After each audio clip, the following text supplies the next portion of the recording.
Who's Ammy? I am a Hey, you mean your Ammy? Bo-hunkers. Bo-hookers? Bo-hunkers. Bo-hunkers? Oh, I beg your pardon. Hoboken. Hoboken. Oh, well, Mr. Conductor, I want to go to Hot Town. Hot town? Yes, sir. That's the last stop. Hey. All aboard. All right, sir.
All out for Hot Town. Is this Hot Town? Hot Town. Yes, sir.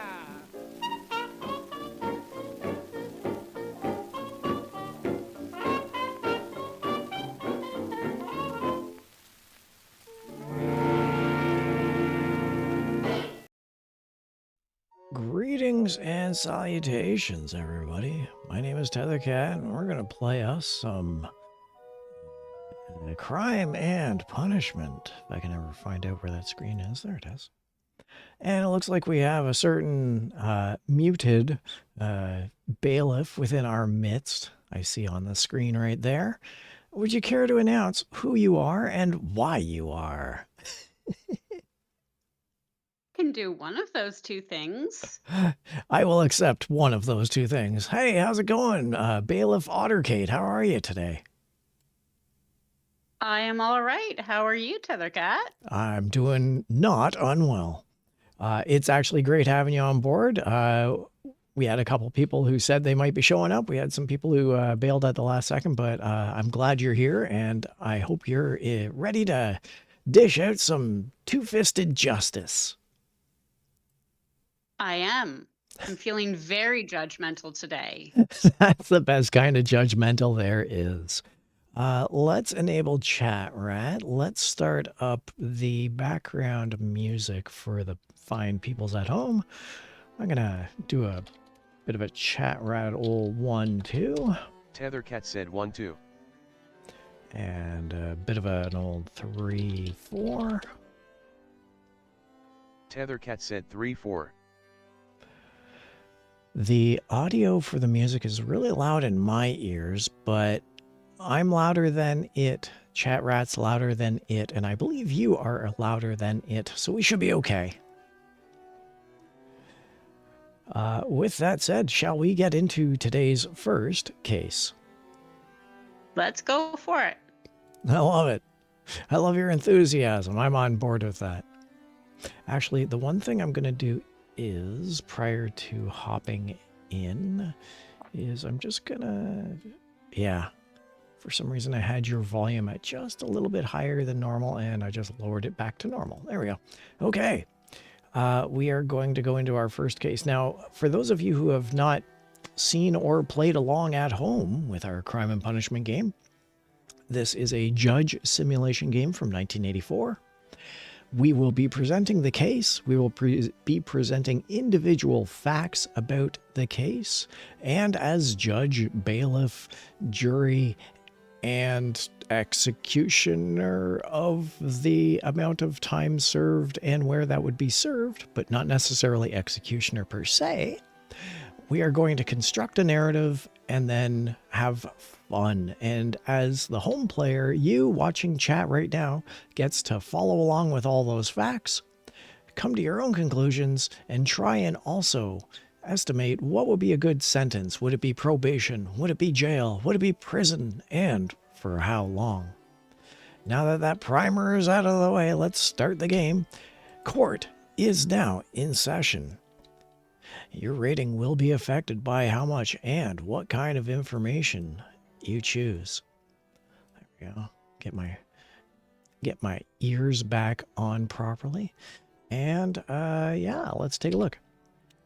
So one of the house rules that we play along with here is that if there are any sensitive cases, any cases that myself, any of the bailiffs, any of the jury find too much to handle, a little too sensitive for our liking, we will skip over it. We'll issue a 99-year prison sentence, get one gavel, and be on with the next case within moments. So if you do see something that's a little untasteful, don't worry, we're just going to blast through it.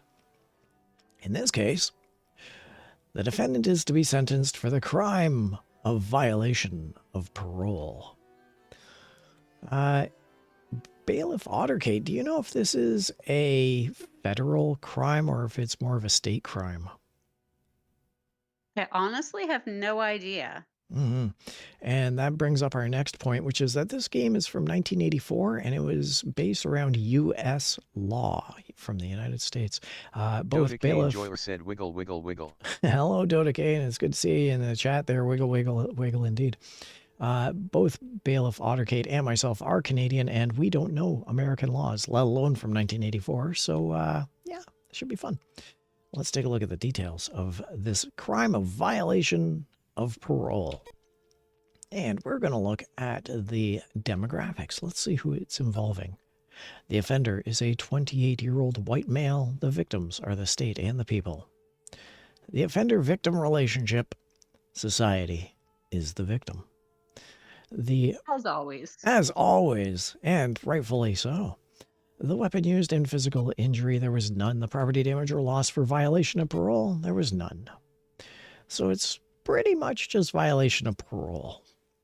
The excuse given for this heinous act of villainy is that the offender said the devil made him do it. That pesky devil. I tell you, that pesky, pesky devil. Isn't that always the way? I mean, you're just sitting there one day, you're eating your beeswax, and all of a sudden the devil whispers in your ear, violate your parole. And that's all it takes. Isn't that always the way? I think I lowered the music volume a little too low, so I'm going to raise that up a bit. I think it's just on a quiet song. Anyway, let's get out of here, because I honestly don't think that there's any narrative we can construct here except that a 28-year-old guy hears the devil. Let's take a look at the offender's criminal record. Once again, this 28-year-old man is his adult prior crime types include drug pushing. I don't know why he would be hearing voices. His prior arrests and convictions at the age of 28, he has had one recorded prior arrest and one recorded prior conviction for drug pushing. The fugitive status on the day of the crime is that he is a bail jumper, and now he is violating his parole as well. The offender's reputation. He's an active member of the Parent-Teacher Association. I would not have pegged him for such a reputable Dota K role. Enjoyer said, since both of y'all are Canadians, what is a law that seems absurd in the don't you know land? Dota, that's an excellent question. Since both of us are Canadian, what is a law that seems absurd in the don't you know land? I have no knowledge of any legal system, and I've never been in trouble with Johnny Law. So pretty much all the laws seem absurd to me, but I follow them. What about you, Bailiff Ottercade? Are there any laws that you're egregiously disrupting when you enter into society? No comment. Yeah, well, there you go. Guilty as charged. Back to the case. I don't think at age 28 and just violation of parole and bail jumping, we need to see this guy's juvenile court blotter. I think we can skip past that, right? Mm-hmm. Yeah. Then let's go to the pre-sentence report. This is a pretty easy case just to ease everyone into it, eh? The pre-sentence report, and we're going to take a look at this 28-year-old man's personal details. The offender is separated. Apparently, the offender does not use drugs. Now, I wouldn't have pegged that, but here we are. And the offender is a university student at age 28. Good for you, getting that second education.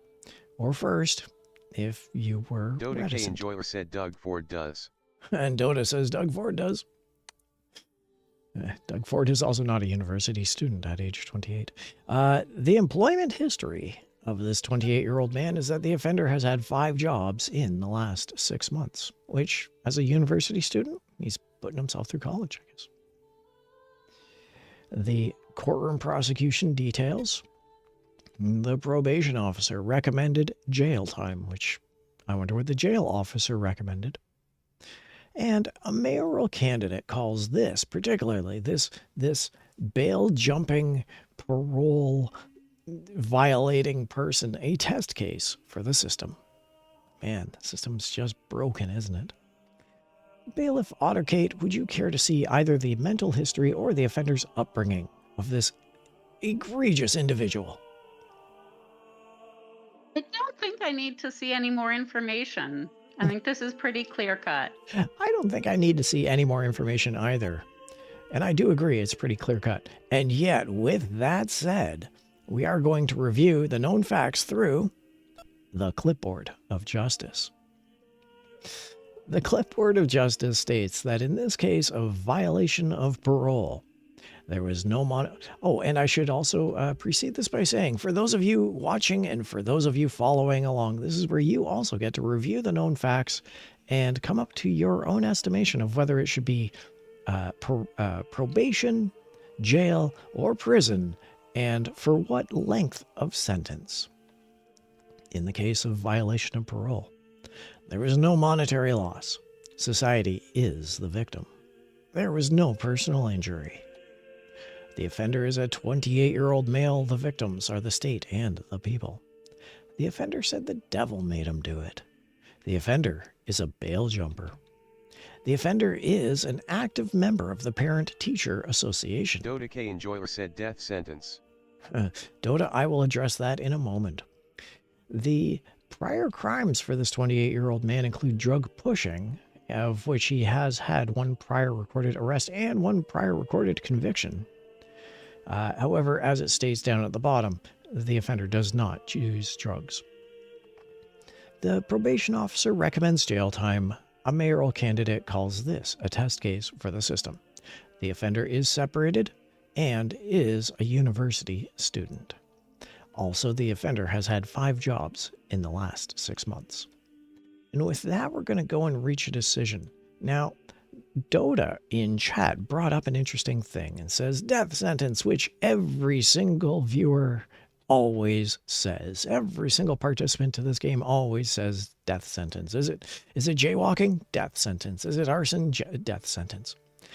The house rule for this game is that we never issue a death sentence. Not ever, not once, not even for the most egregious crimes. We make sure that that person serves time. So, with that out of the way, Bailiff Ottercate, would you mind if I took the reins as far as the judgment of my own assessment here? Go for it. All right. I say... Dota K Enjoyer said Canadians are far too kind. Canadians are far too kind, Dota. The 28-year-old man is in for violation of parole. I think that that's more than a slap on the wrist of probation. I do think it's jail time, but I almost want to say that it's federal. I mean, you're being served justice at some other level of jurisdiction, in his case for the drug pushing. He's already a bail jumper, so yeah, I think some prison time for this man who would otherwise not see prison time. This fine, upstanding PTA member. So I'm going to say prison for 6 months. That's what I say. For violation of parole, prison 6 months. Now, Bailiff Ottercade, you may have a differing opinion. Please, what would your sentencing be, and can you justify why you would think so?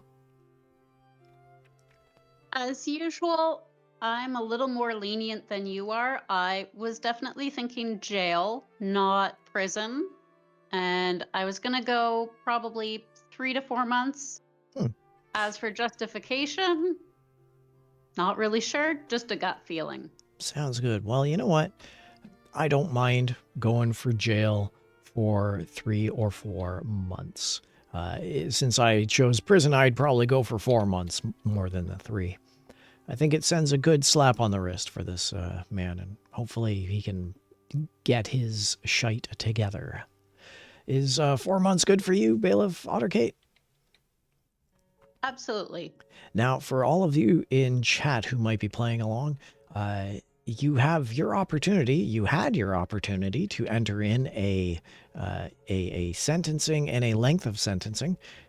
We will still keep the polls open for the next 15 or 30 seconds. Please contribute, and this is where the chat component comes in, because we always listen to chat. We always weigh whether chat has validity to their statement.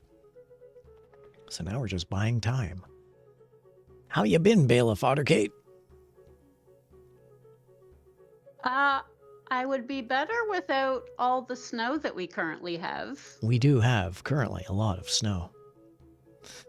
And with that said, I think the time for the poll is closing, so let's see what we get. And survey says, this is where we weigh our judgment on the left of 4 months of jail with the in-game 1984 AI judgment from that green guy with the gavel. And he says it's jail. 17 months, 14 days. So effectively a 1.5 years in jail for violation of parole. Since we did not equal the scales, which would have warranted 10 gavels out of 10 gavels, but instead the scale is askew, we will be getting less than 10 gavels. A score out of 10, if you would. Let's see what that is. We only got 1 gavel. Perhaps we should study medicine. And that's how the game is played, everybody. That's how it runs. For posterity's sake and for timestamps, I'm going to put in crime. Bear with me while Chat Rat reads things out here. Crime is violation of parole. Tethercat said crime, violation of parole. And Tethercat said gavels, 1/judicial IQ, 11. All right. So now, with all of that out of the way, everyone should know how the game is played. I don't think we have any more house rules to go over. But Bailiff Ottercade, did I miss any of the house rules? Dota K Enjoyer said the I judge don't is believe prejudiced. so. The judge is prejudiced. Yes, absolutely. Whether it's that green judge or me, the Honourable Tether T Cat, we are all prejudiced. All right. Bailiff Ottercade, I'm glad that I got your thumb of approval, that otter thumb of approval, which throws around shells on your stomach, I can only assume. Let's go into the next case. Remember, it is how much and what kind of information that is important. Ooh, the defendant is to be sentenced for the crime of dealing in unsafe products. These can get messy.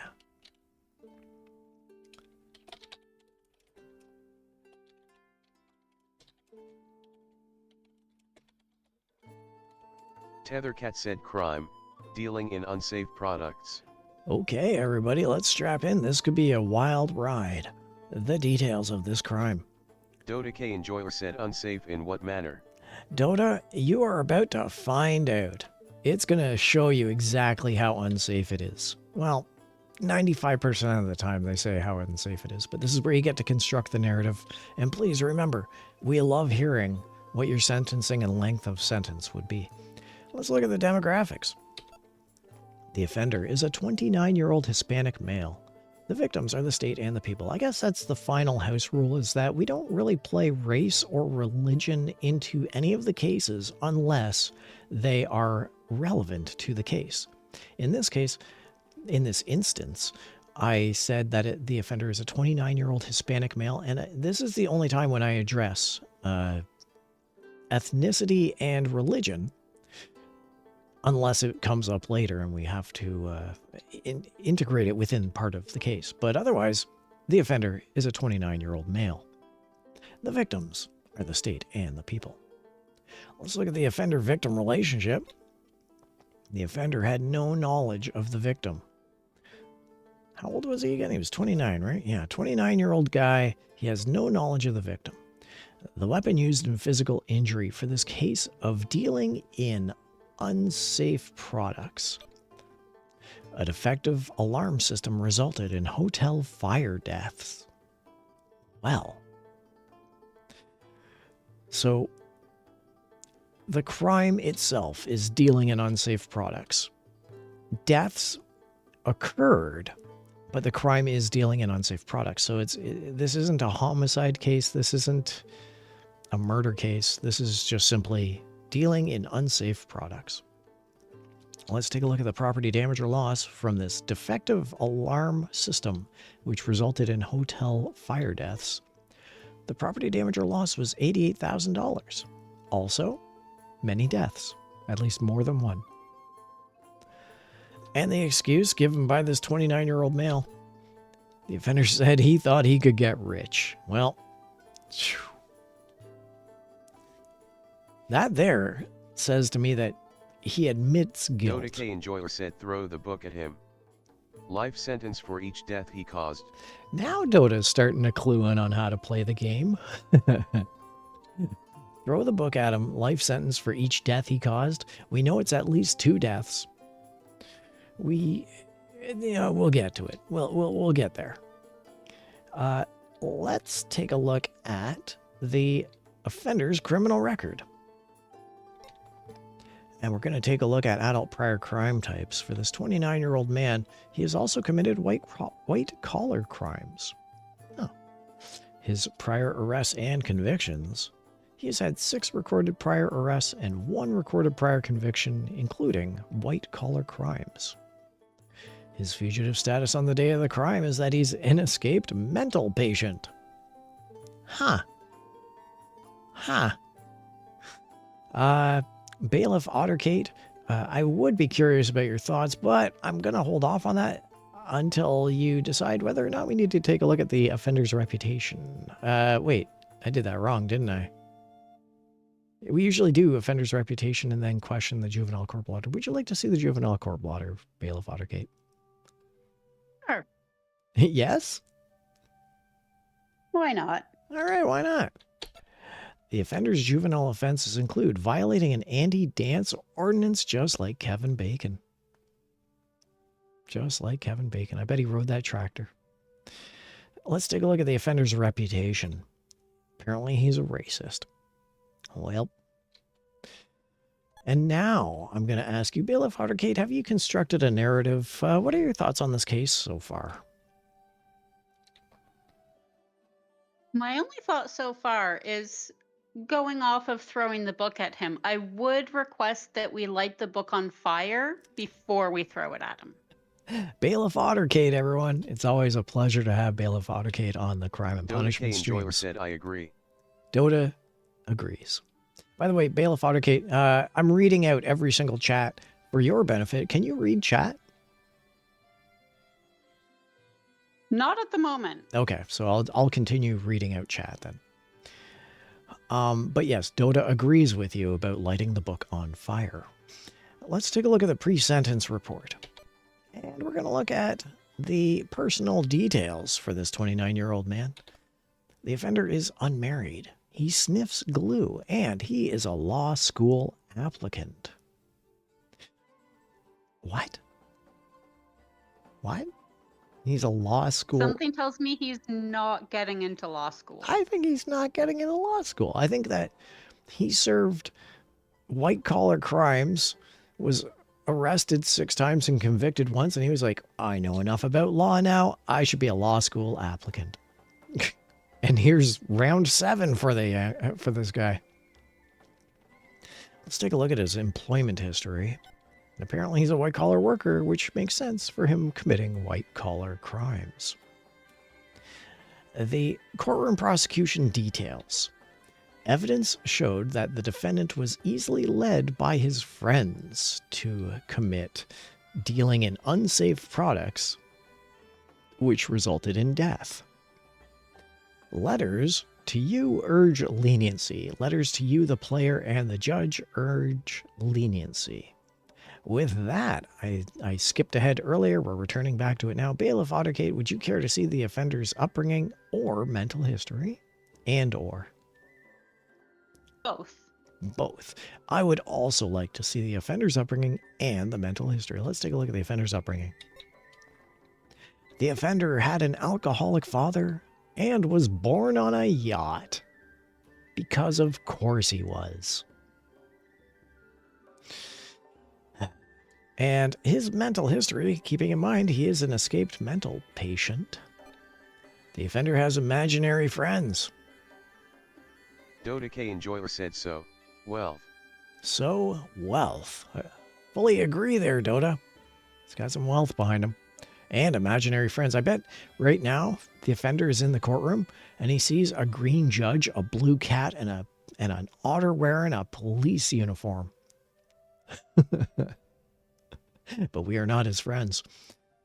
With that said, let's review the known facts through the clipboard of justice. And once again, for those of you playing along at home, this is your opportunity to issue out a sentence and a length of sentence. The crime is dealing in unsafe products. The property damage or loss was $88,000. The offender had no knowledge of the victim. A defective alarm system resulted in hotel fire deaths. The offender is a 29-year-old male. The victims are the state and the people. The offender said he thought he could get rich. The offender is an escaped mental patient. The offender is also a racist. The offender has committed white-collar crimes. In his youth, the offender's juvenile offenses included violating an anti-dance ordinance. The offender has had 6 recorded prior arrests and 1 recorded prior conviction. Evidence showed that the defendant was easily led by his friends. Letters to you urge leniency. The alcoholic father was a part of the offender's life. Stumble, recovery. The offender had an alcoholic... said, to be fair, everyone from that country is racist. No, Dota. First off, no, Dota, no. And secondly, we'll put a pin in that. The offender had an alcoholic father and was born on a yacht. The offender has imaginary friends. The offender is unmarried, sniffs glue, and is a law school applicant. And the offender is a white-collar worker. All right.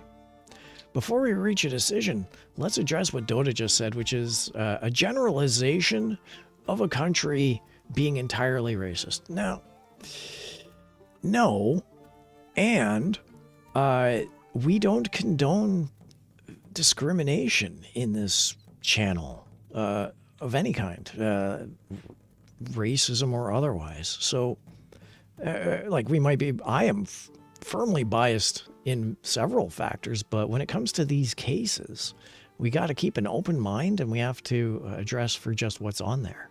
So please keep the generalizations of race and racism out of the context of this game, please. I will have you know, I've already banned 2 people from the channel So I don't want to ban a third.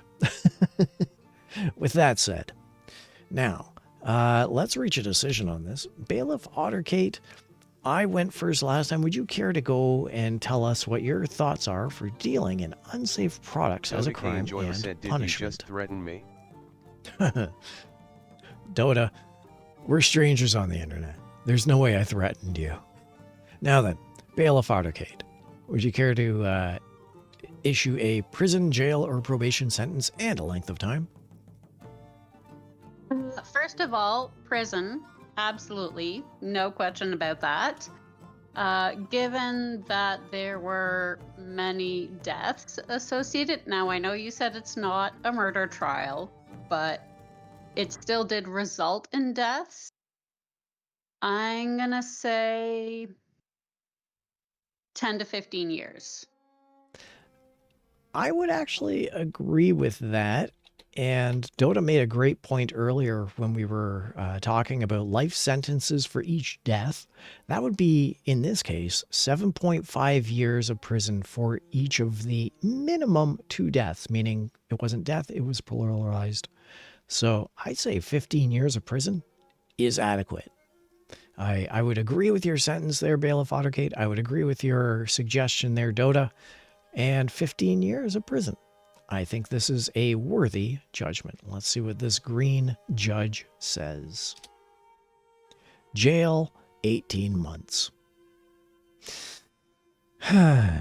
Because of course. Because of course. Well, let's take our lumps. In this case, 1 gavel's worth.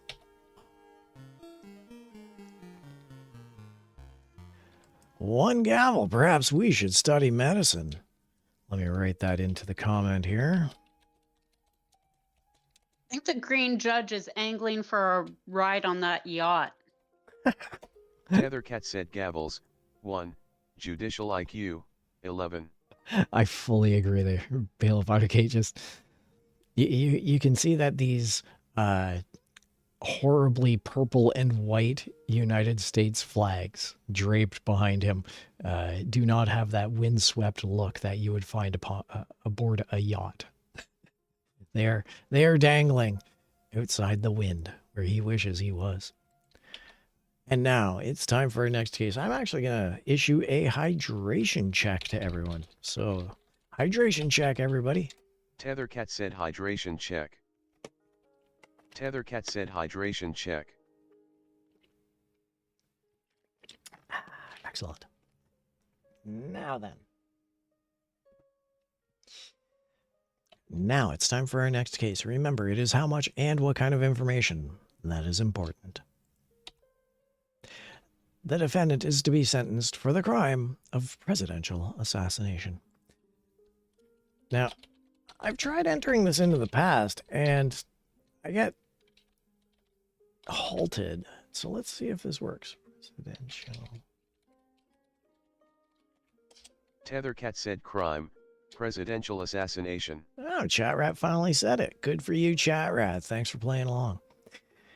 And now, once again, I will remind everyone that we do not issue the death penalty.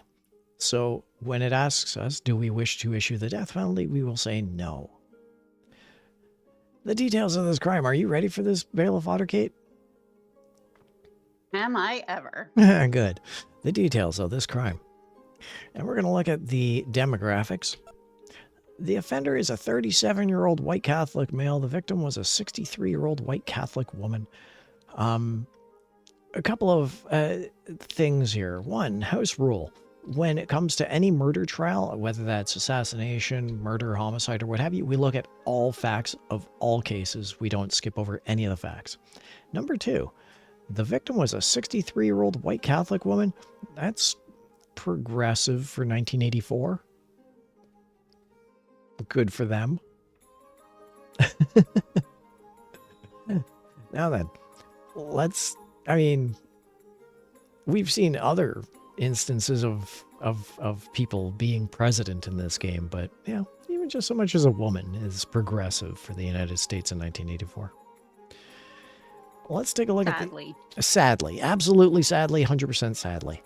Let's take a look at the offender-victim relationship. And the offender-victim relationship is defined by the crime, which is presidential assassination. The weapon used physical injury. The victim died in a booby-trapped car. Well, you'd think that they would have security for that. The property damage or loss was $69,000 plus one president. And the excuse given for the crime by this tick, 37-year-old male is that he said he did it to get even. See, you want to say, wait a minute, what did a president ever do to you? But literally, that's what presidents do. So. But the president didn't assassinate him. To get even, yeah. Yeah, there was no presidential assassination. Well, you know what? Maybe there might have been. I mean, we don't know. Maybe his belief was that the president did try to assassinate him. And then he was just like, well, I'm doing it to get even. And then he succeeded. We'll never know. Let's look at the offender's criminal record. Once again, we're not skimping on any of the details in this case. So let's get this one out of the way. Juvenile court blotter. Let's just get that out of the way. The juvenile's offenses include bribing a teacher. Okay. That clearly designates a future for presidential assassination. The adult prior crime types for this 38-year-old man, I think it was, include mugging. So that's a bit of a step up. His prior arrests and convictions, he's had 2 recorded prior arrests and 1 recorded prior conviction, including mugging. His fugitive status on the day of the crime is that he's not a fugitive. Okay, good to know. I guess he is now. And his reputation.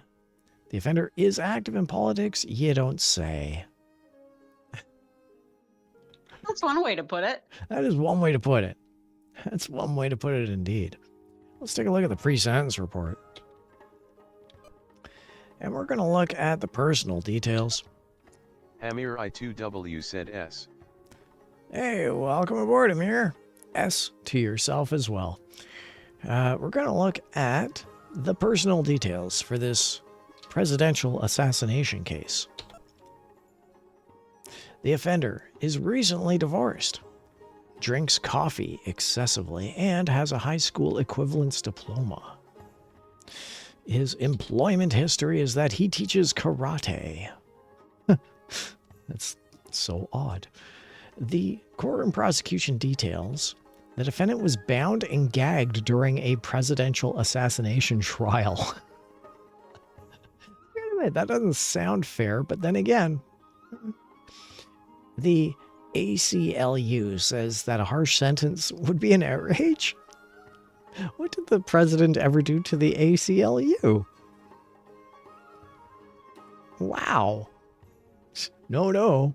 A harsh sentence would be an outrage for this case of presidential assassination. Perhaps probation might be the answer.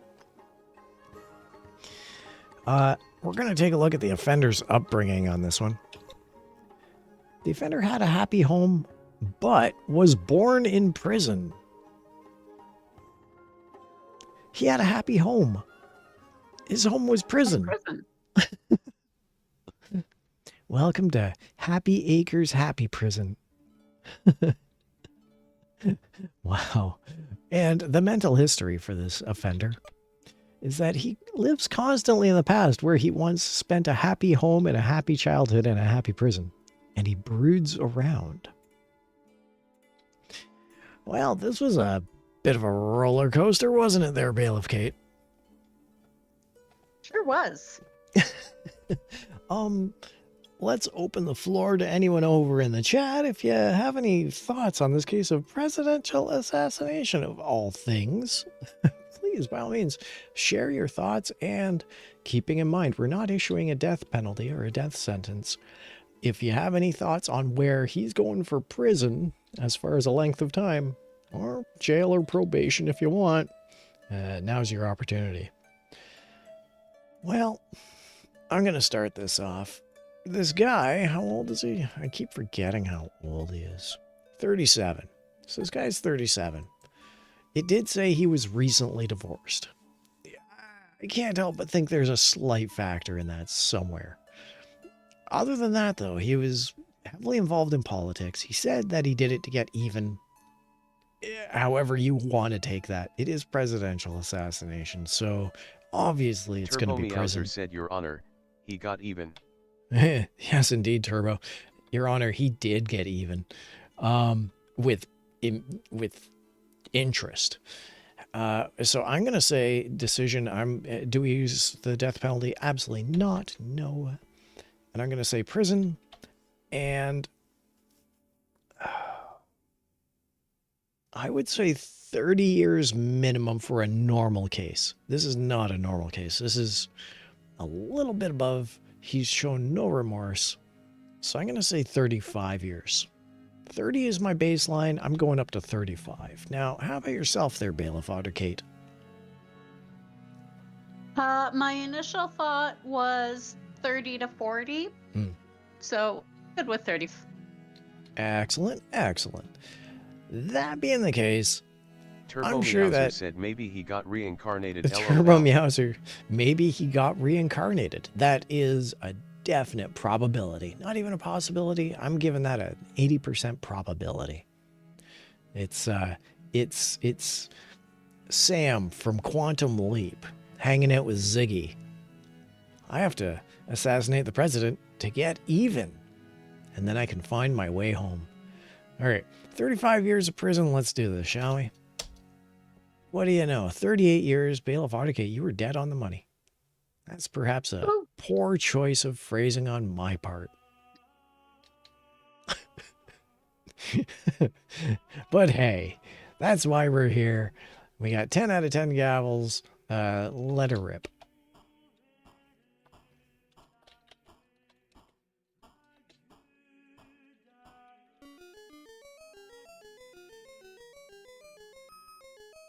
Does that mean we qualify for a symmetrical duck? Tethercat said gavels, 10, judicial IQ, 72. Bailiff Ottercade. It has been so long. You forgot about symmetrical duck awards? Bailiff Ottercade, For it has shame. been so long since we played this game. It has been so long since we played this game. I forgot about the Symmetrical Duck Award. Hello, folks. You know I've been picking and trying to pick up banjos for 40 years or more. I used to just play the imitations, but now I'm going to give you a little of the variations of Casey Jones.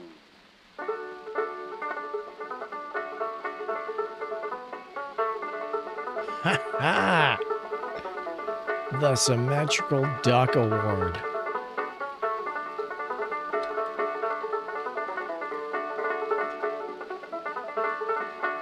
Tethercat said Symmetrical Duck Awards, 1. I totally forgot about the Symmetrical Duck. Thank you so much for that, Bailiff Ottercade. That's wonderful. That's why I'm here. I am ecstatic. This is why you're here, because yeah, wow, I can't believe I was totally. It's been that long since we last played and got a Symmetrical Duck Award. Thank you for that. However, that does not preclude Justice from joining in, because Justice never sleeps. It's time for our next case. Remember, it is how much and what kind of information that is important. Bailiff Advocate, you deserved that Symmetrical Duck Award. You were closest. That one's yours. I take full credit. As well you should. The defendant is to be sentenced for the crime of attempted assassination. Well.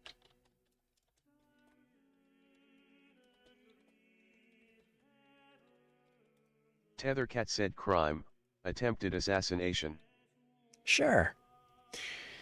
Amateur.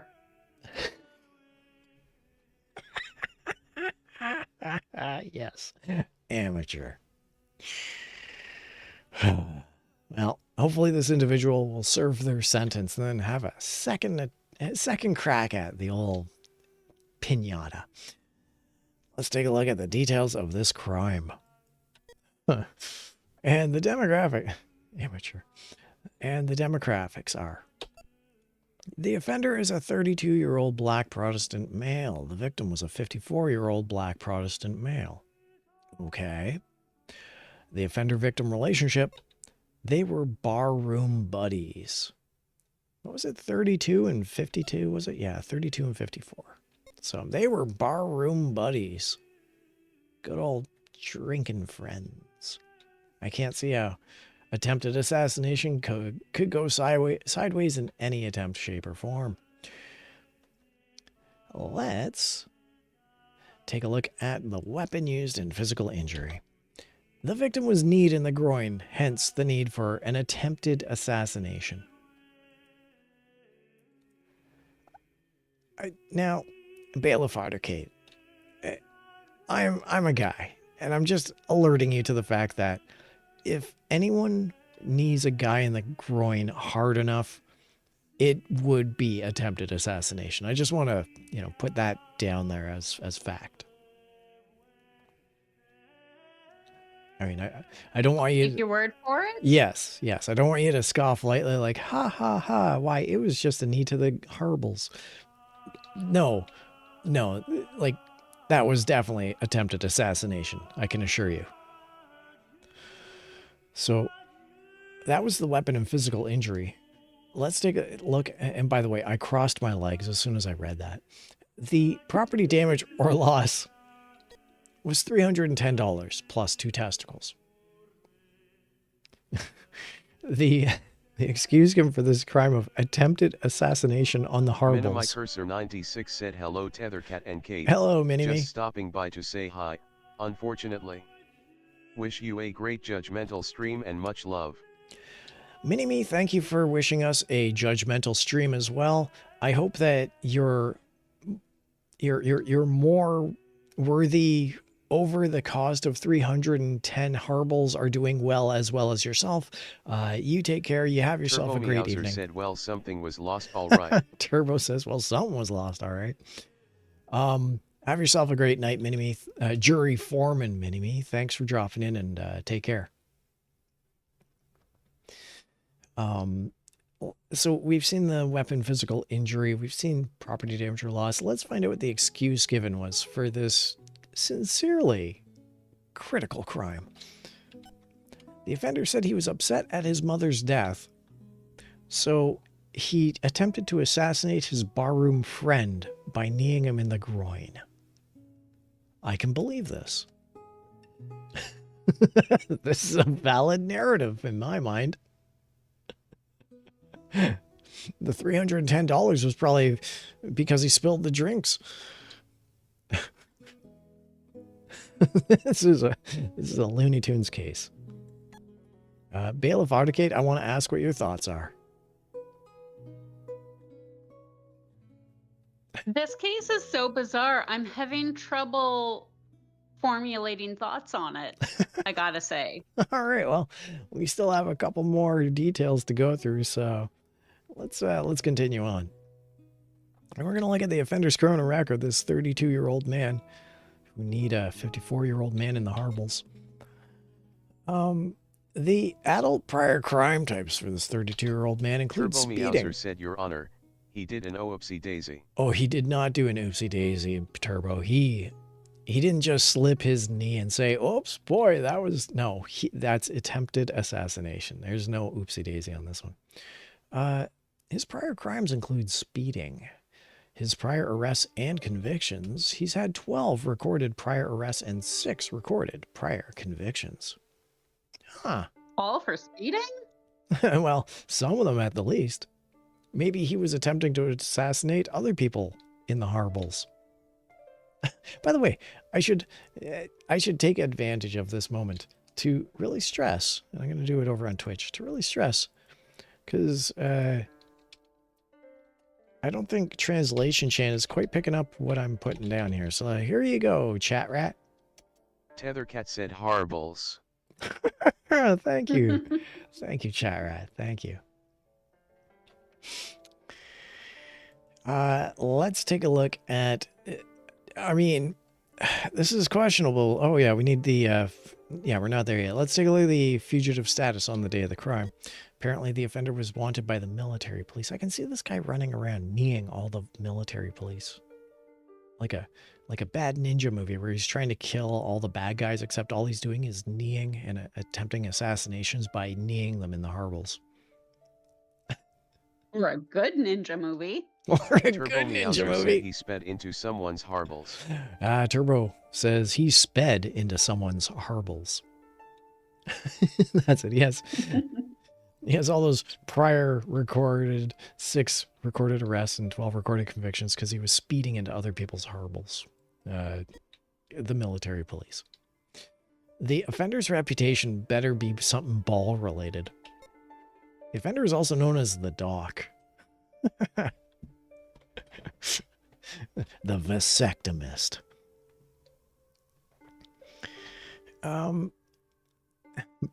Bailiff Autocate. Now, normally I would question, do we need to look at his juvenile court blotter and what have you, but this is attempted assassination.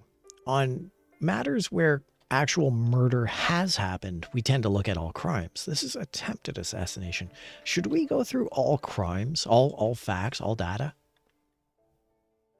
I gotta say, I am curious about this guy. All right. Well, I think we should also run through every single thing about this guy, Dr. Harbles. Let's take a look at this juvenile court blotter.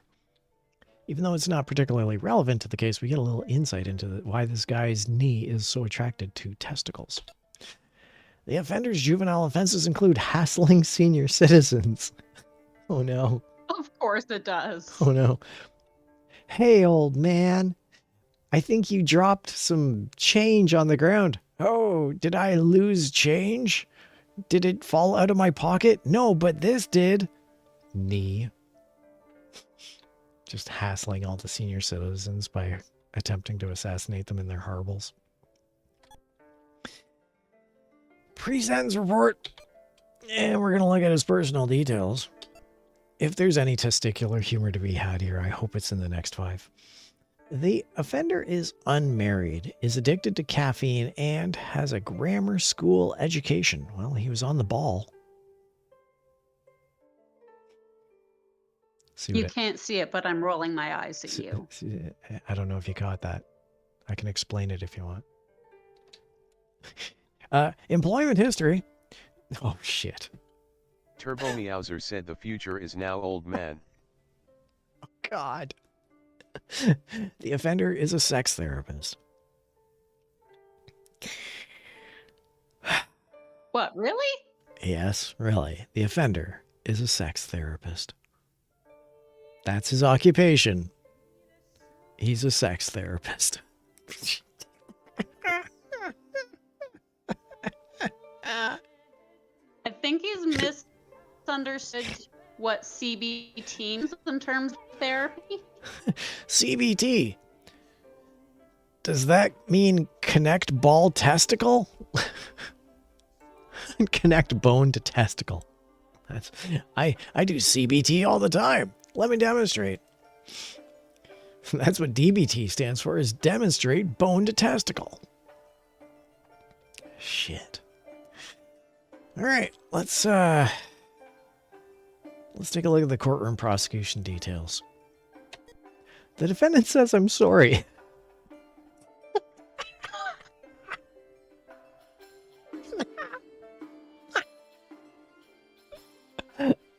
Too little, too late. Not 3 little too late, not 1 little too late, but 2 little too late. The defendant was defended by a public defender. Well, let's commit to the bit and look at the offender's upbringing.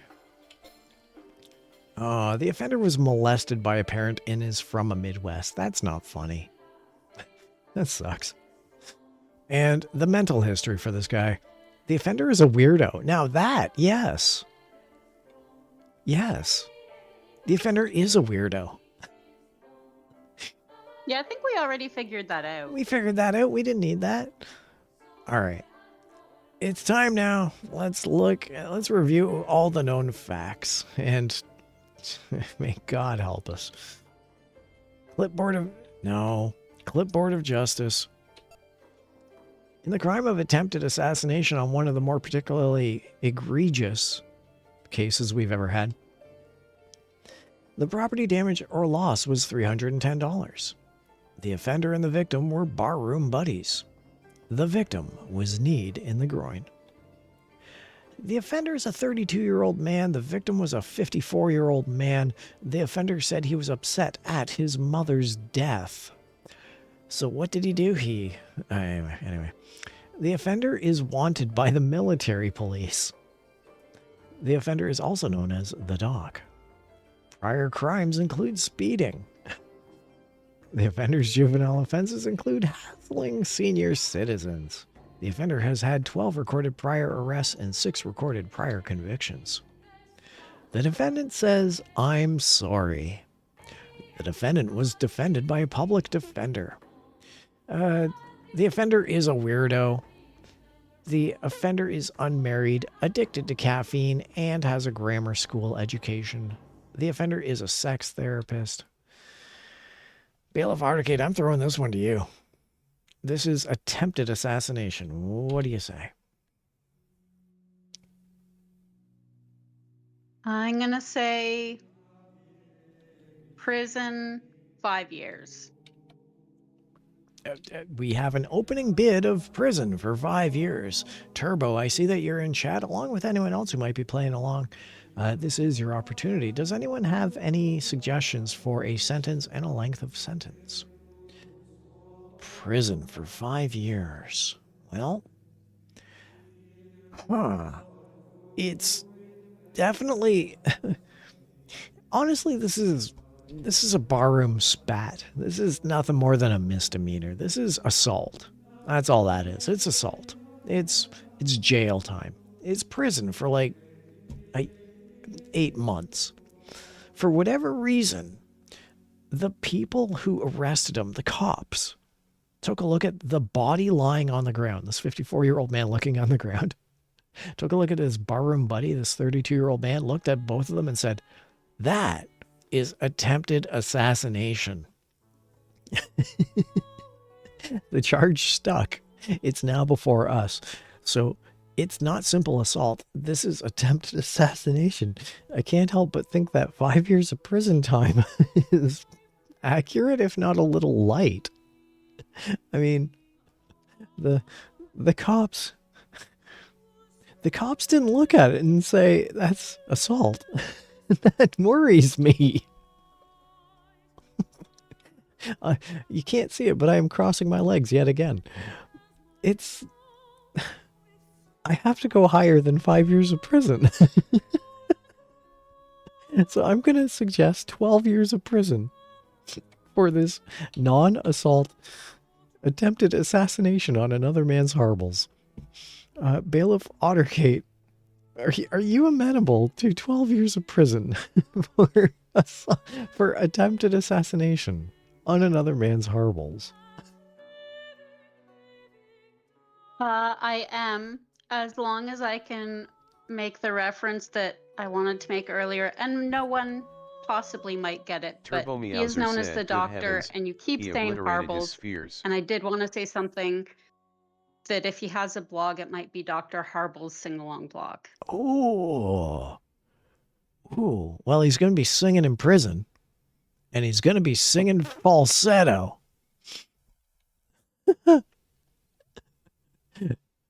I pick up what you're dropping. And the 32-year-old man is the Hammer. Turbo in chat says, "Good heavens, he obliterated his spheres." 12 years of prison, everyone. Let's see how this is. We got a Symmetrical Duck Award. Everyone, we got another Symmetrical Duck Award. Is that 2 in a row? Hello, That's folks. 2 in a You know, row. I've been picking and trying to pick up bandits for 40 years or more. I used to just play the imitations, but now I'm going to give you a little of the variations of Casey Jones.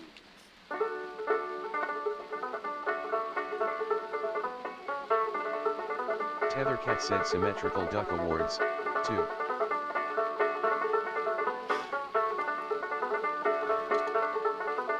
This is amazing. This is fantastic. When's the last time we got 2 Symmetrical Duck Awards in a row?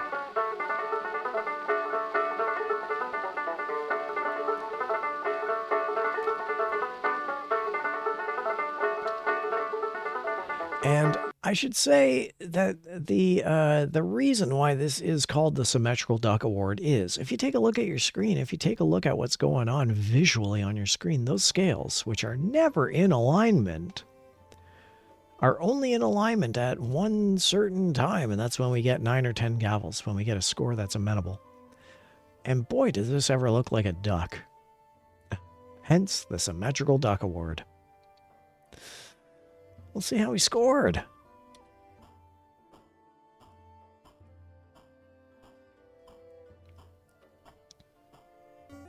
Well, he got 10 gavels again.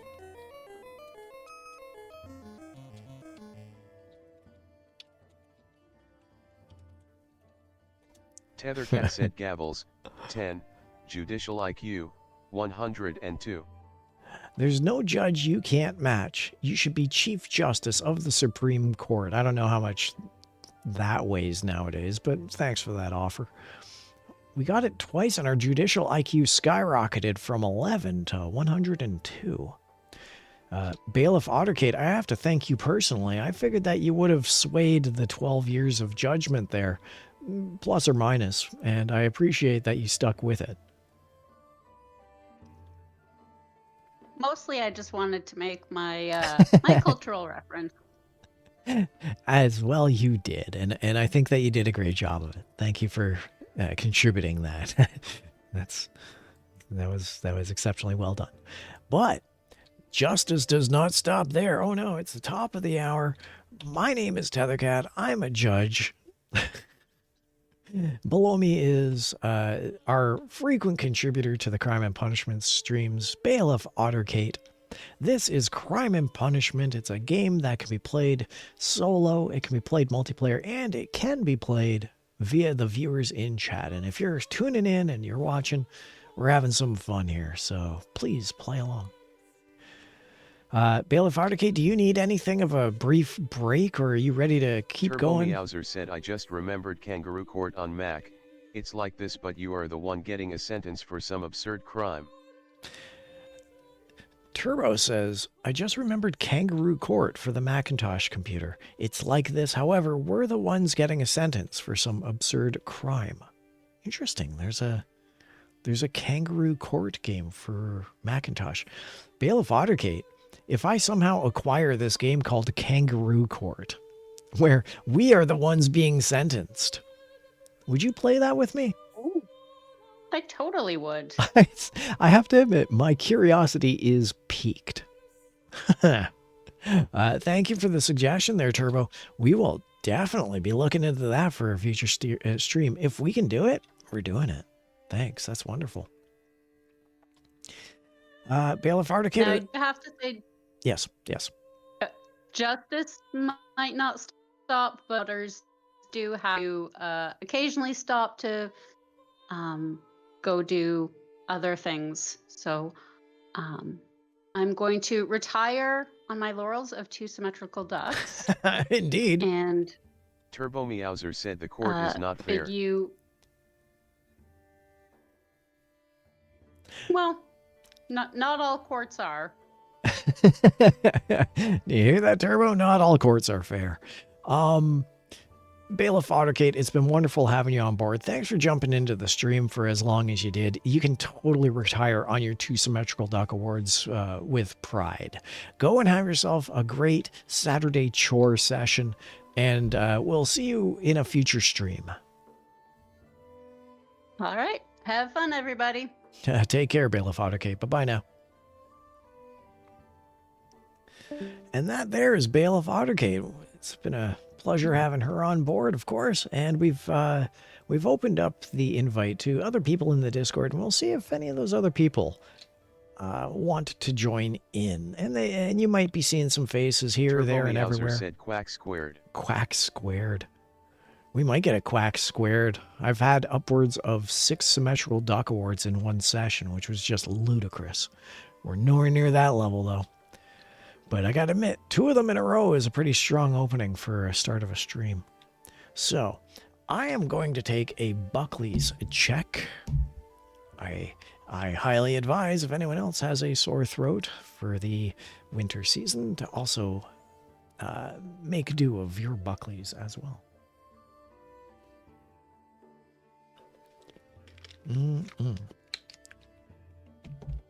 Tasty goodness.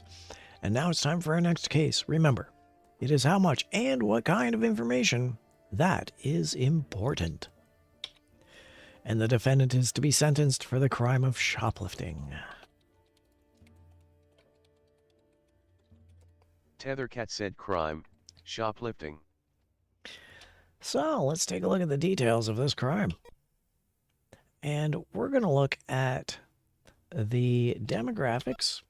The offender is an 18-year-old white Protestant male. The victims are the state and the people. These are interesting crimes here, these ones. The offender in this case, the offender is 18 years old. And I really want to put an asterisk on this. So keep in mind that the offender here, for the crime of shoplifting, the offender is 18 years old. Just keep that in mind. Now, we're going to look at the offender-victim relationship for shoplifting. The offender said that the victims should have been more careful. Let's take... Which... Turbo Meowser said would love to stay, but I gotta head out. Have a fun stream, Red Heart. Well, thanks for showing up, Turbo. It was great having you on board. It's great having you in the chat, and thanks for contributing. We'll see you around on future streams. Have yourself a great Saturday and all the chores that are associated there within. Take care. We're going to take a look at the weapon used in physical injury for shoplifting, which is none, and the property damage or loss, $1,585. That is no spare change. $1,600 in shoplifting for this 18-year-old. That's okay. Let's take a look at the excuse given for this crime. He said he needed money to support a drug habit. That's a little sad. He's 18 years old and he has a drug habit. Yeah. Well, I'm already sympathetic to this guy, not to the tune of $1,600, mind you, but I feel that, you know, he's got a strong life ahead of him. So let's take a look at his criminal record. And see, this is where we get into a little bit of the interesting things. Remember that asterisk where I said that he was 18 years old? Well, in the Game of Crime and Punishment from 1984, an adult is treated as someone who is over the age of 18. Now, that could mean that this individual, this 18-year-old male, is either 18 years old in 1 day or 18 years old in 364 days. We have no idea. It's possible that he may just have celebrated his birthday today and been considered an adult today. We don't know. But let's take a look at his adult prior crime types. Crimes that transitioning from a juvenile to an adult, he has hence committed. Specific crime type of information is unavailable. Well, unfortunately we won't learn that, but we will learn how many prior arrests and convictions he has had as an adult since he has transitioned from a juvenile to an adult. He has had 6 arrests since he became an adult. I hope today is not his birthday. He's 18 years old and he's had 6 arrests for... Ari.chips_08 Jewel 11 said hi. Welcome aboard, Ari. We're playing some crime and punishment. We'll get back into some of the details of the case once we reach its conclusion, so you're not out of it yet. Now then, we're going to take a look at the fugitive's status on the day of the crime. The offender has no detainers. Okay. When we look at the offender's reputation, the offender is sexy. He's a sexy 18-year-old man, this offender. This shoplifting offender of $1,600 is sexy. The Ari.chips _08 Jule 11 said hi again. Sorry, Mr. Grand Tether. Not a problem, Ari. Now then, let's take a look at his court blotter, which again, he just turned 18, which means this could have been yesterday. It could have been almost a year ago. His juvenile court blotter. The juvenile offenses include menacing his brother with a weapon. Oof. Well. So he's been in the system, and he's had 6 arrests since he became... He's had 6 arrests within the last year. Let's take a look at the pre-sentence report. And we're going to take a look at his personal details. This 18-year-old man who is suffering from a drug habit is cohabiting. He is a chain smoker, and he is a kindergarten dropout. Huh, he's 18, and he didn't even finish kindergarten. And he's had a pretty rough childhood, and he's had a rough year. Let's look at his employment history. This 18-year-old is an Army corporal. I gotta admit, that's rising through the ranks somewhat efficiently. I would not have assumed that they would have handed such a high level of military expertise to this young man. That's interesting. Let's take a look at the courtroom prosecution details. This sexy 18-year-old waived a jury trial, and the media blasts soft judges such as ourselves. And now, I believe we definitely should look at the offender's upbringing and mental history, because that could have been yesterday for all we know. The offender's upbringing.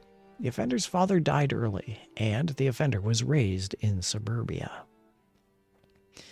The mental history for this shoplifting, sexy 18-year-old is that he's neurotic. He is a compulsive hand washer. And there we have it, everyone. That's all the known facts.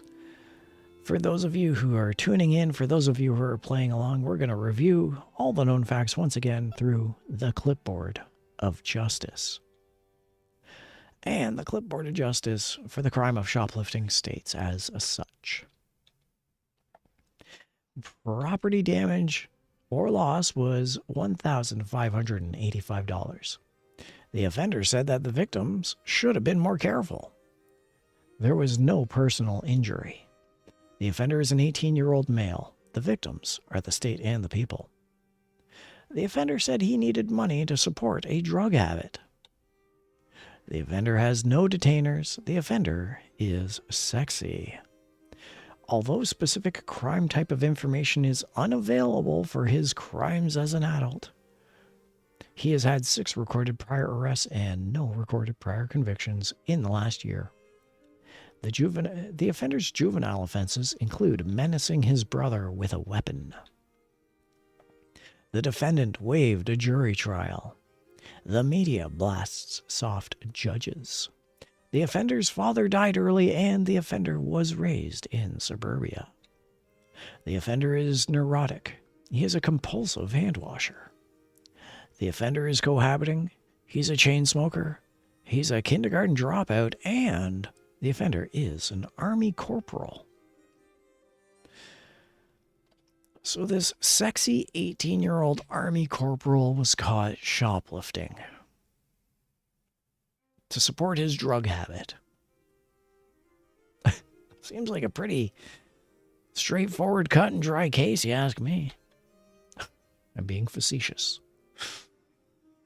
Wow, what an up and down case this is. The crime itself is shoplifting. It's multifaceted. It is weird.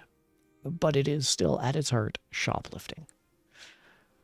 Let's ask ourselves, as the judge, is this 18-year-old man rehabilitable? Is he suited for rehabilitation? He's 18. I think he is suited for rehabilitation. I think it'll probably require a lot more TLC than someone who jaywalked, but I think we can get this guy on the right path. He's 18. I'm fairly certain we can get this guy on the right path. So I want to choose probation. Now, he's a little bit all over the map. But if the U.S. Army dictates that he's a Army corporal and fit to serve that role, then their assessment test may have seen something of a gleam in his eye that he is worthy to command a militia under his tutelage. So, I think this man is rehabilitatable. Blah, blah, blah, blah, blah. I think that we should give this guy 9 years of probation. I would say 7, but he's got a few more issues that he might want to work on. I want to see this guy turn out to be well adjusted in society. I'm going to give this guy 9 years of probation for shoplifting because I feel he can be a better person. Let's see how we do. The judge gave 4 years of probation. Ah, well, it's not perfect, but we make do with what we have.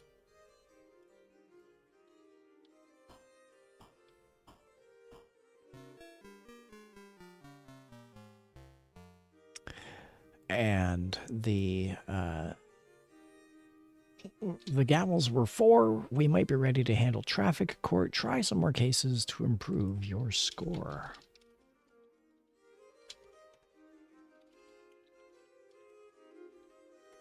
Tethercat said gavels, 4, judicial IQ, 96. I'm comfortable with that. So before we get to the next case, I'm just going to do some back end wheelings and dealings. La, la, la, la, la. All right. Fair enough. And now I think it's time for our next case. Yeah. Let's go into another case, shall we? Remember, it is how much and what kind of information that is important. And the defendant is to be sentenced for the crime of theft of trade secrets.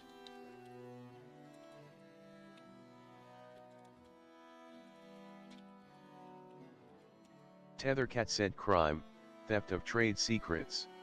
All right, everyone, let's take a look at the details of this crime. And we're going to go for, let's go for some demographics. The offender is a 31-year-old white Mormon male. The victims are the state and the people.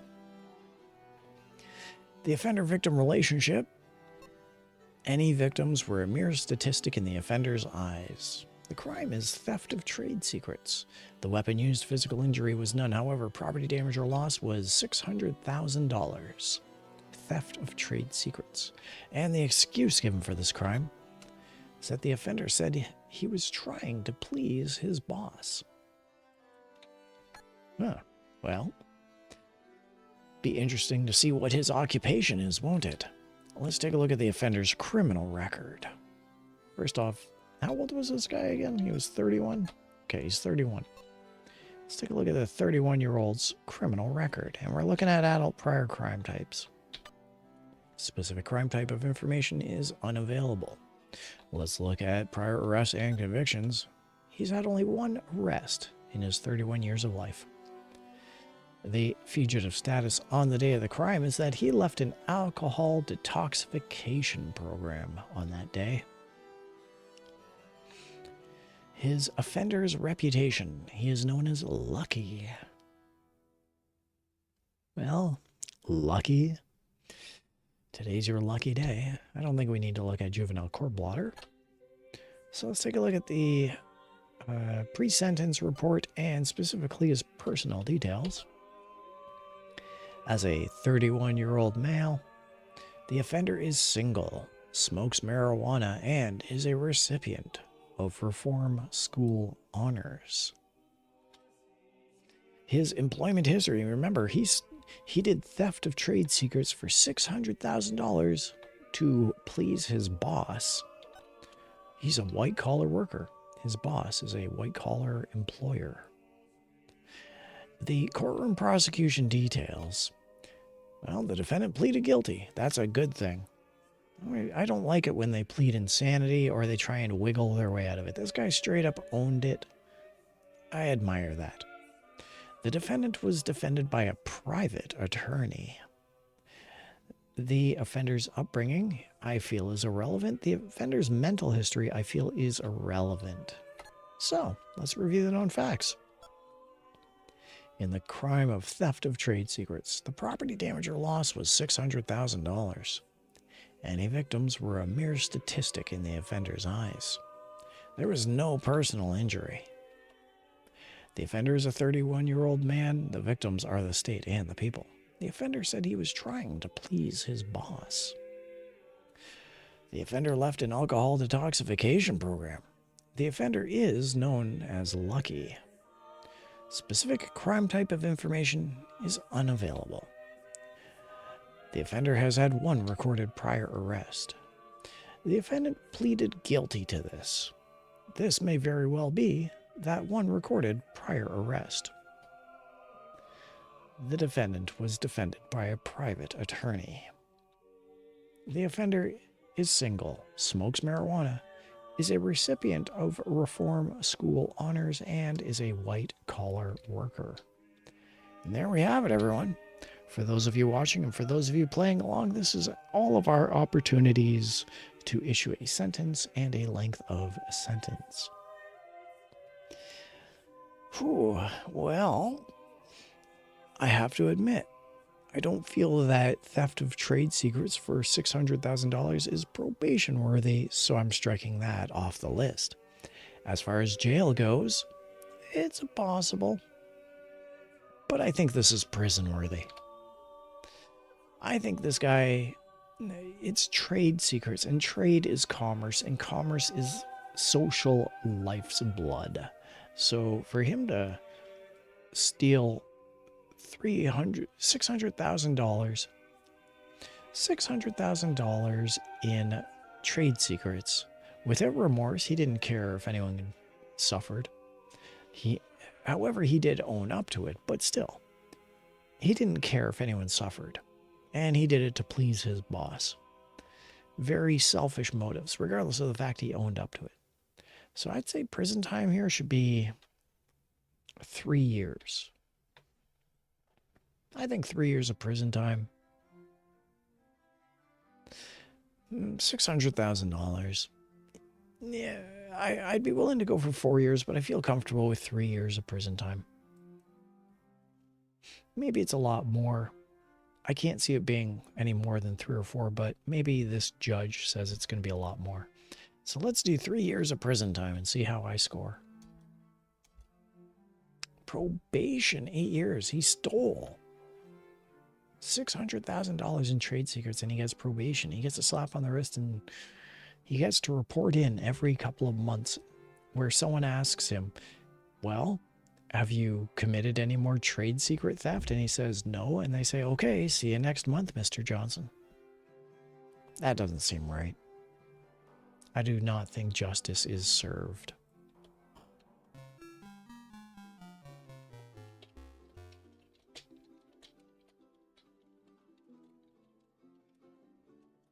Tethercat said gavels, 1, judicial IQ, 82. Perhaps we should study medicine. Indeed. No, I'm good that way. Let's get on to our next case, everybody. Remember, it is how much and what kind of information that is important. And in this case, the crime is for criminal trespassing.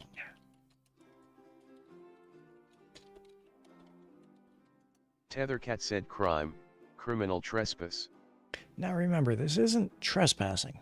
Like, this isn't just going onto someone's lawn. This is criminal trespassing. This is big. So, with that said, let's take a look at the although I do wonder what the difference is between criminal trespass and break and enter. I suppose it's whether you actually break and enter into a building, hence infrastructure, or whether it's just trespassing on the lawn of someplace he shouldn't be, such as climbing a fence and standing inside a military complex. Yeah, I think that's probably what criminal trespass is. Let's look at the details of this crime. And we're going to look at the demographics. The offender is a 40-year-old black woman. The victims are the state and the people. Let's take a look at the offender-victim relationship. Society is the victim for this 40-year-old woman. The weapon used, physical injury was none. The property damage or loss was none. All she did was criminally trespass. The excuse given for this crime? She said she was upset at her mother's death, so she criminally trespassed. Why? How? We don't know. Let's take a look at the offender's criminal record. And we're going to take a look at adult prior crime types. This 40-year-old grieving woman has performed extortion in her past. And her prior recorded arrests and convictions are 4 recorded prior arrests and 4 recorded prior convictions. The fugitive status on the day of her crime is that she had dropped an Alcoholics Anonymous program. Well, I mean, if she's grieving over her mother's death, so she claims. Perhaps that was not the wisest move. Let's take a look at the offender's reputation. She is apparently promiscuous. Well, let's take a look at the pre-sentence report. And we're going to take a look at this 40-year-old woman's personal details. The offender is unwed. She sniffs cocaine, and she is a seminarian. And for those of you playing along, a seminarian is just someone who studies at a biblical college. The employment history is that she is a psychological counselor. I don't think she's a very good one, to be honest, but what do I know? The courtroom prosecution details state that the defendant was convicted by a jury for criminal trespass.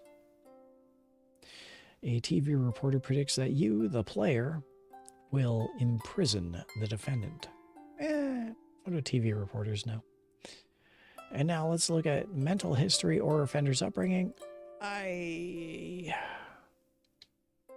don't think either apply. Yeah, I don't think either apply. And if that's the case, let's review the known facts via the clipboard of justice. In the case of criminal trespass, there was no monetary loss. Society is the victim. There was no personal injury. The offender is a 40-year-old woman. The victims are the state and the people. The offender said she was upset at her mother's death. The offender dropped an Alcoholics Anonymous program. The offender is promiscuous. Prior crimes include extortion. Prior recorded arrests are 4. Prior recorded convictions are 4. The defendant was convicted by a jury. A TV reporter predicts that you will imprison the defendant. The offender is unwed, sniffs cocaine, and is a seminarian. As well, the offender is a psychological counselor. And there you have it, everyone. Now, as far as the facts of this case go, we have a 40-year-old woman who says that she was upset at her mother's death, so that's a grieving woman. She's a psychological counselor. You'd think that she would know how to deal with grief. She was instructed on grief. It's her occupation to know about grief. I don't know if criminally trespassing is a healthy grief coping mechanism. There was no monetary loss. There was no harm, no foul. So it's just she went somewhere she shouldn't have, and it was a criminal act. Well.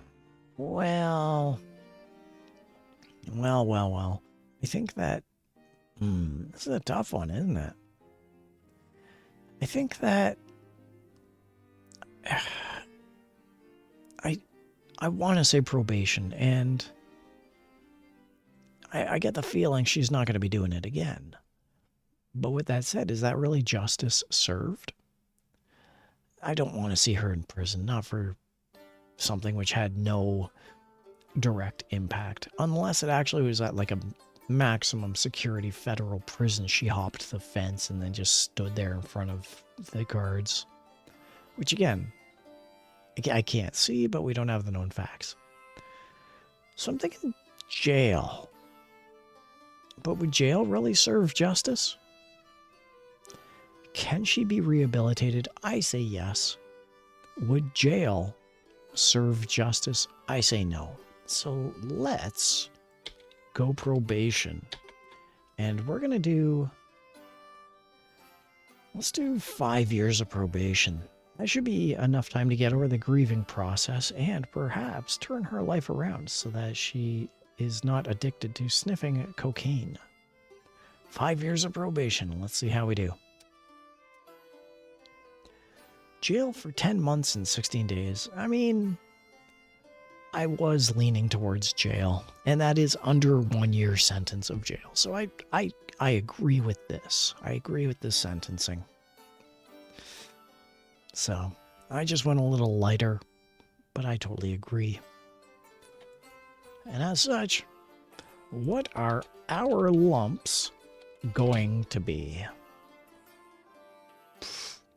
Not bad, I'll tell you.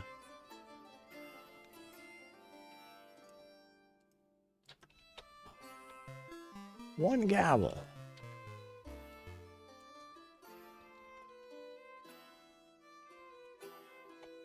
Tethercat said gavels, 1, judicial IQ, 72. Alright, I'm gonna call, it's the bottom of the hour. I'm actually gonna call another hydration check. Hydration check, everybody. Tethercat said hydration check. Tethercat said hydration check.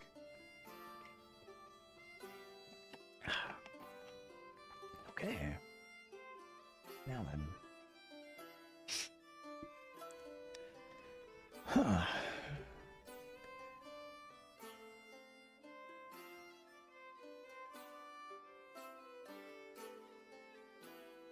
Okay. What should we be doing here? Let's continue onward, I say. Let's continue onward, I say. Now it's time for our next case, everybody. Remember, it is how much and what kind of information that is important. And that the defendant is to be sentenced for the crime of perjury. Tethercat said crime, perjury. Well, let's take a look at the details. And we're going to go into the demographics.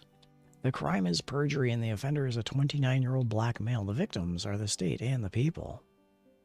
The offender-victim relationship. The offender had no knowledge of the victim.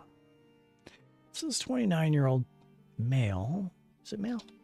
Yeah, 29-year-old male committed perjury. Lied while on the stand. The weapon used, physical injury was none. The property damage or loss was none. The excuse given for why they would lie during a court case is that he said it was peer group pressure. Okay. All right. Let's look at the offender's criminal record, and we're going to take a look at the adult prior crime types. This 29-year-old man, unavailable. Getting a lot of these. The prior arrests and convictions are none, so this guy's pretty clean as a whistle. And the fugitive status on the day of the crime is that he was released on his own recognizance. His reputation is that he's a stoolie. For a squeaky clean guy at age 29, I was not anticipating stoolie being something. Let's take a look at the pre-sentence report, and we're going to see about his personal details. The offender is unmarried, is often drunk, and is a graduate of the School of Hard Knocks. His employment history is that he is a police officer. Huh. The crime is perjury. The offender is a stoolie. The offender is a police officer. He said that the reason he committed perjury was peer pressure.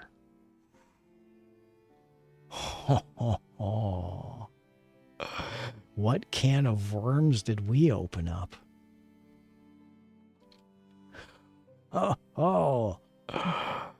The courtroom prosecution.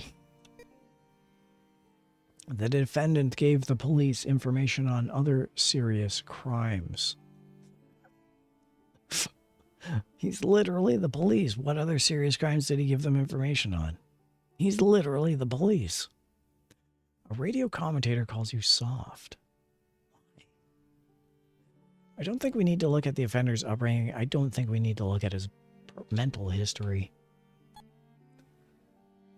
This...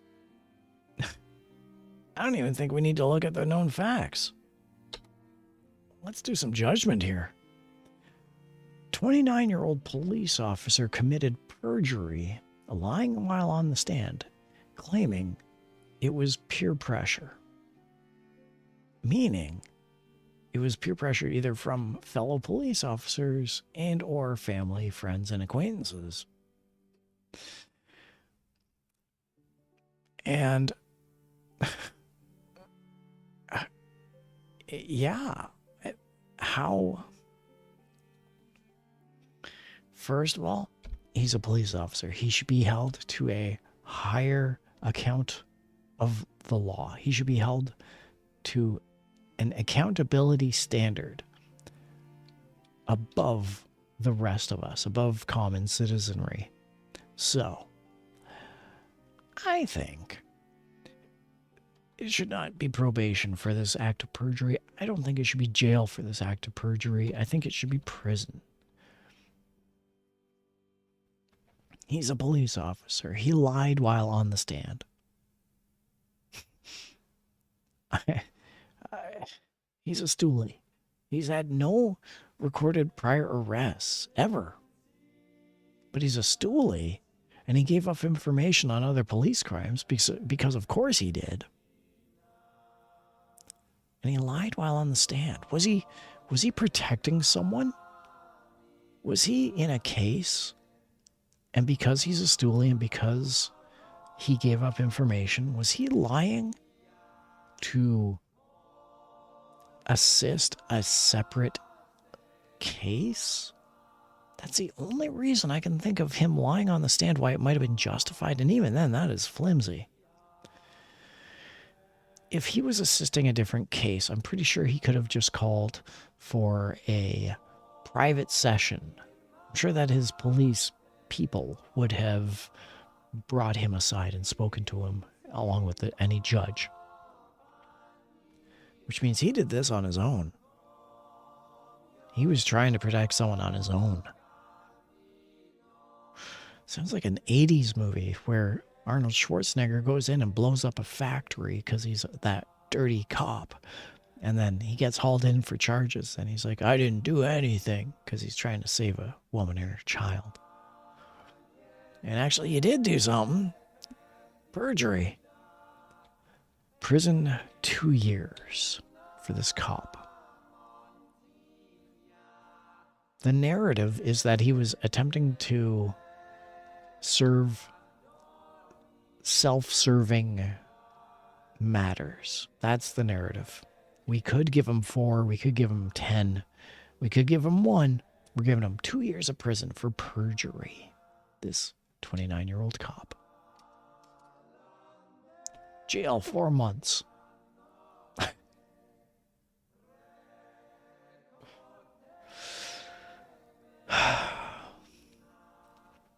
I think this judge knew more than we did. I have this feeling that this judge knew more about what was going on with that other case that he was lying in than we knew. Anyway, 4 months of jail for perjury from a cop on the stand lying. Only one gavel. Surprise, surprise. Perhaps we should study medicine.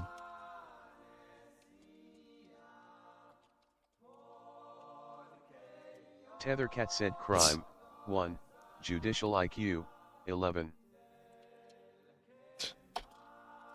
Tethercat said 64.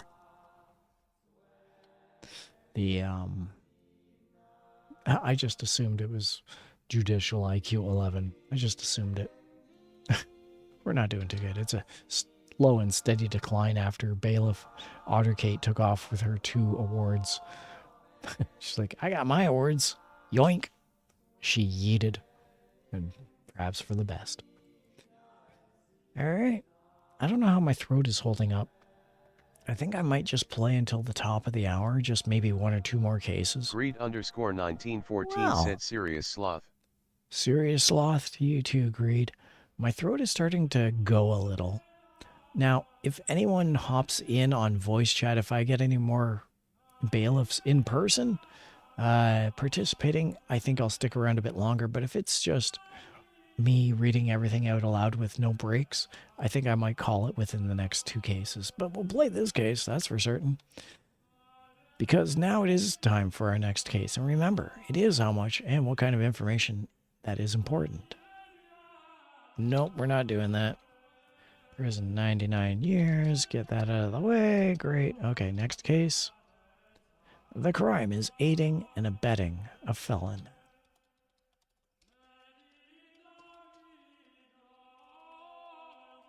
Tethercat said crime, aiding and abetting a felon. And so, let's take a look at the details of this crime. And we're going to look at the demographics. The offender is a 46-year-old white Jewish male. The victims are the state and the people. The offender-victim relationship. Society is the victim. The weapon used in physical injury in this case of aiding and abetting a felon, there was none. Property damage or loss, none. The excuse given to aid and abet a felon by this 46-year-old man. The offender said the reason was pure group pressure. Oh, okay. Well, I mean, again, we don't have enough facts and we're trying to construct the narrative, so keep an open mind. Let's look at the offender's criminal record. This 46-year-old, I think it was. His adult prior crime types are unavailable. We're getting that a lot, so I think the game might be glitched out a little bit. His prior arrests and convictions are 10 recorded prior arrests, so he's been through the system. The fugitive status on the day of the crime is that he's left a drug detoxification program. The offender's reputation is that he's an active member of the PTA. Once again, the crime is aiding and abetting a felon. 10 arrests, no convictions. Otherwise, fairly squeaky clean, except for those 10 arrests, which is quite a bit. Let's take a look at the pre-sentence report, and we're going to go into his personal history.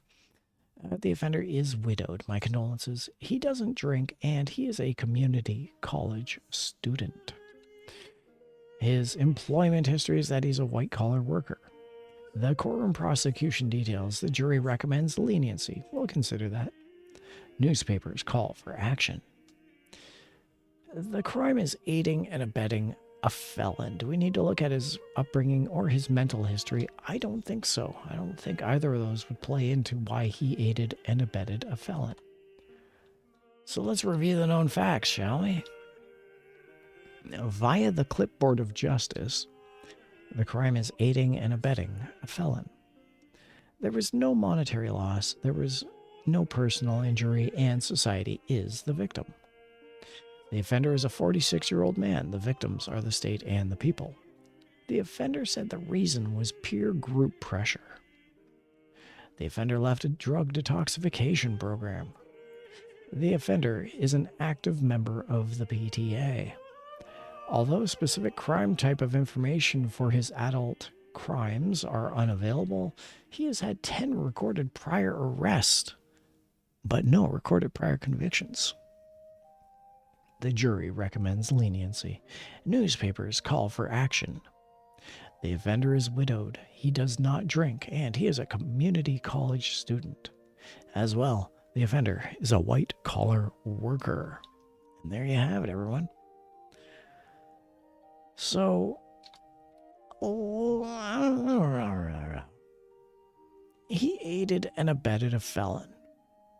Was it a known felon? Doesn't say.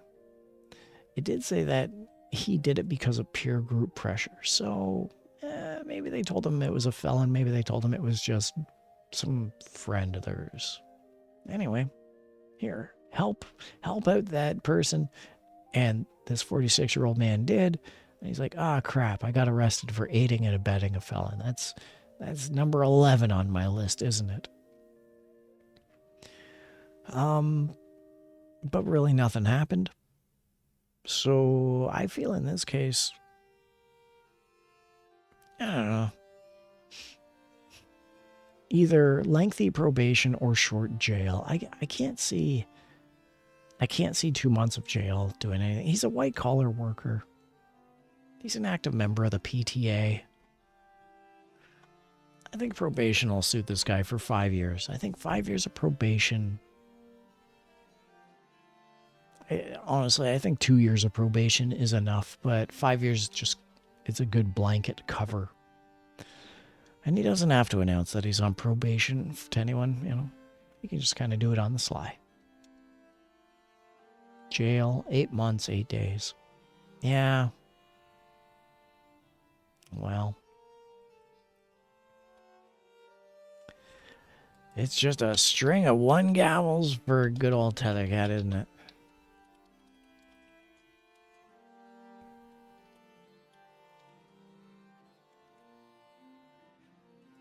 Tethercat said gavels, 1, judicial IQ, 53. Okay, maybe I have 1 or 2 more cases left in this. Let's see how this goes.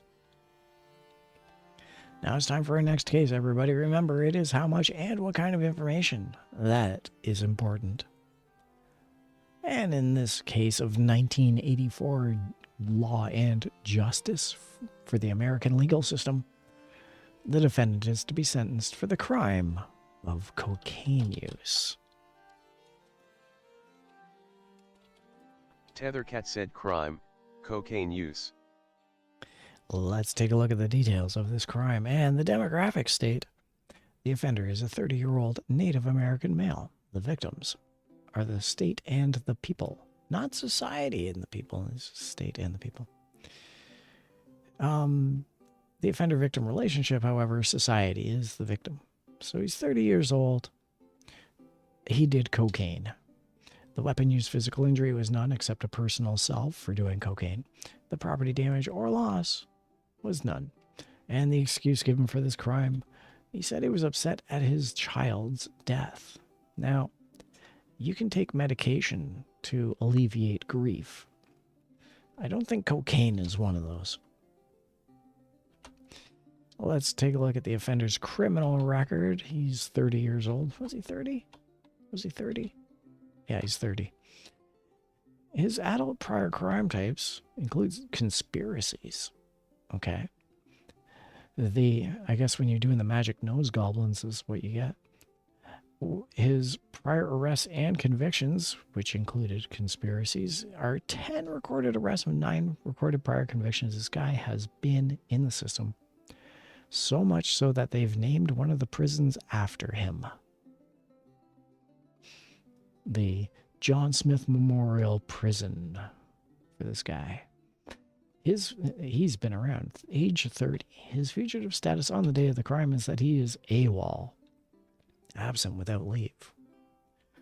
The offender's reputation for having a prison named after him is that the offender is sexually aberrant.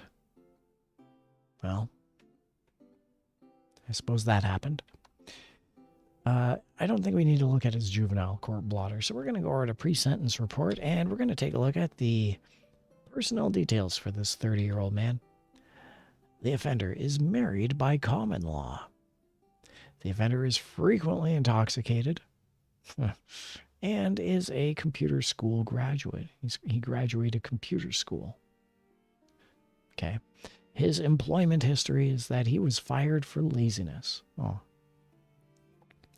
The courtroom prosecution details state that the defendant gave up his Confederates. Remember, the crime is cocaine use. The only Confederates I could see that this guy has are the people who sold him it. The press was excluded from the courtroom. Why? Who knows? Let's, do we need to look at his upbringing or his mental history? I don't think upbringing, but I do want to question his mental history on this one.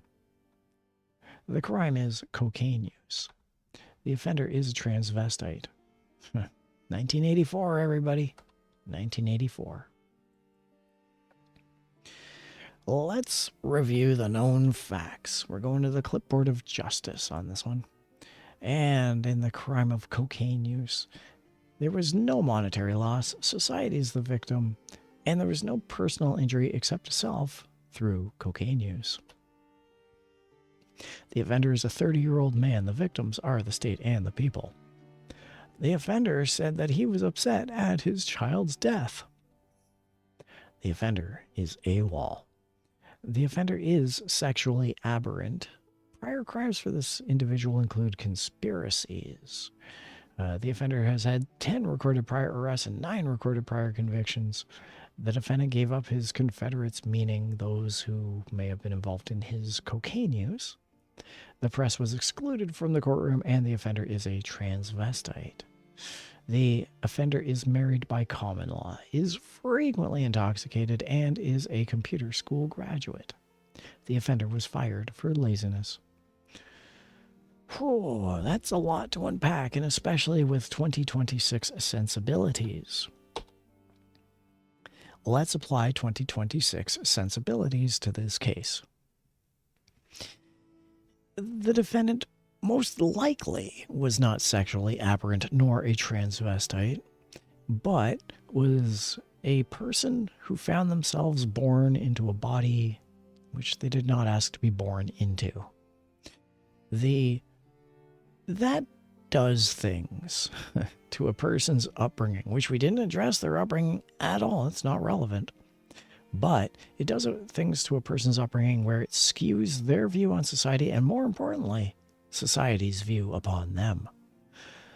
This individual, age 30, has had 10 recorded prior arrests and 9 recorded prior convictions. I can see why. This individual was doing cocaine and was arrested. This individual gave up Confederates. So, question: prison, jail, or probation for the crime of cocaine use? Is cocaine use, is the infliction of medicine, whether medicine or poison, upon self, a federal crime? I do not think it is. The question of, can this individual be rehabilitated? Age 30. Can they be rehabilitated with 2026 sensibilities? Yes. Yes, yes, yes. The support mechanisms are there. Maybe not fully, but mostly. And a hell of a lot better than 1984. However, 1984. Can this individual be rehabilitated? In 1984, I think this green bastard is already judgmental. I think society is judgmental. I think the legal system in 1984 is judgmental. Can this person be rehabilitated? I say yes. I'm giving this individual, for the crime of cocaine use, given their history, probation, 10 years, all 10 of which are intended to help this person out, to bring this person's best self to the forefront, to address any of the societal ills and woes that are upon them, that they did not ask to have.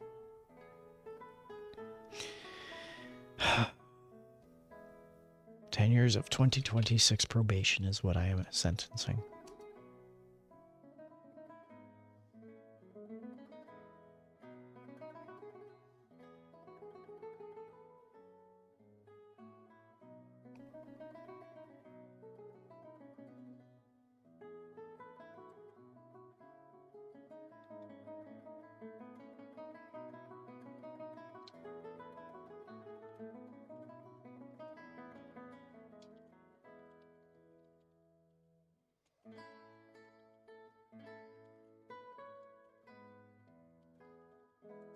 Tethercat said gavels, bullshit. Judicial IQ, bullshit.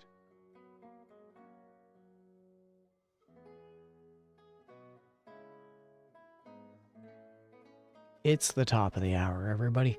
I want to thank you for showing up. I want to thank you for playing along. I want to thank you for watching if you were watching. We had a lot of fun. We had quite a few contributors to the stream today. It's Crime and Punishment, the game that is unfair under 2026 sensibilities.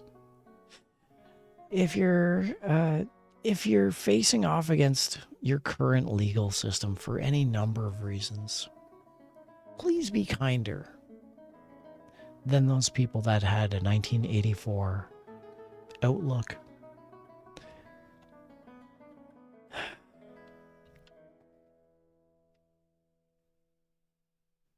Bullshit.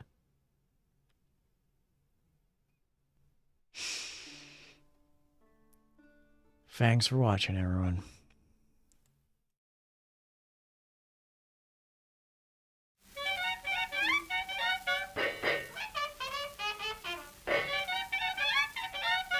Tethercat said thanks for watching.